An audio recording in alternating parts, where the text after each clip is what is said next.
नमस्कार. ड्रायव्हित भावमध्ये आपल्या सर्वांचं स्वागत आहे. पहिला व्हिडिओ जो आहे ना, हा खूप वेदनादायक आहे. तुम्ही तो बघू शकता. तो आपल्या क्षेत्रातला नाही, पण ह्या व्हिडिओतून तुम्ही काहीतरी बोध घेऊ शकता.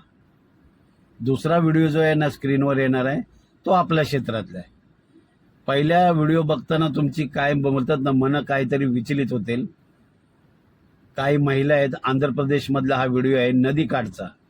काही महिला आनंद पोहण्याचा आनंद घेत आहेत आणि काही क्षणामध्ये त्यांचा बुडून मृत्यू होतो.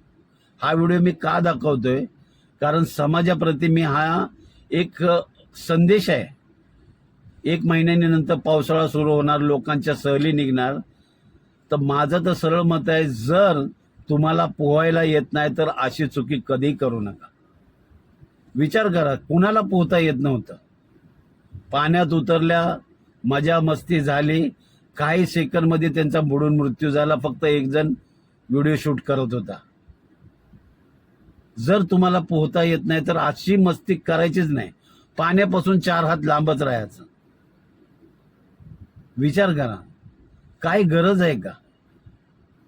तुम्हाला पोहता येत नाही, जर तुम्हाला पोहता येत नाही तर कमीत कमी काठावर जिथे तुमचे पाय टेकतात तिथेच तो आनंद घेतला पाहिजे. जर तुमचे पाय टेकत नाही खाली ना, तर समजायचं की आपण काय म्हणजे बुडणार, हे 100% आहे. आणि जिथे पोहता येत नाही ना, तिथे हे धाडस करायचंच नाही. मुळात धाडस करायचं नाही. पोहता येत नाही, पाण्याजवळ जायचं नाही. तसं ड्रायव्हिंगचं आहे. कुठल्या रोडवर कशी गाडी चालवायची ह्या व्हिडिओमध्ये बघायला मिळेल. कुठल्या रोडवर कशी गाडी चालवायचं जर हे माहिती नसेल ना, तर गाडी या स्टेअरिंगच्या सीटवर बसायचंच नाही.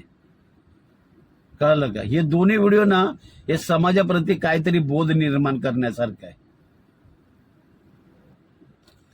अरुंद रोड आहे आणि ह्या रोडवर भरधाव गाडी चालवणे म्हणजे दुसऱ्याच्या मृत्यूला आमंत्रण आहे. काय गरज आहे का? जर तुम्हाला गाडी चालवण्याचं ज्ञान नाही, कुठल्या रोडवर कशी गाडी चालवली पाहिजे हे जर माहिती नसेल, तर कधी ह्या ड्रायव्हिंग सीटवर बसलंच नाही पाहिजे. कारण आपल्यामुळे एखाद्याचा जीव जाऊ शकतो. तर अशी चूक करू नका. आणि दोन्ही व्हिडिओ हे समाज प्रबोधनासाठीच आहे. त्यामुळे ह्या व्हिडिओतून काहीतरी बोध घ्यावा, ही आपली सर्वांना नम्र विनंती आहे. 4 चाकी चालवताना गाडीचा वेग मर्यादित ठेवा, सीट बेल्टचा वापर करा. 2 चाकी चालवताना हेल्मेटचा वापर करा आणि कायम वाहतुकीचे नियम नक्की पाळा. तुम्हाला काय वाटतं ह्या व्हिडिओबद्दल नक्की कमेंटमध्ये सांगा.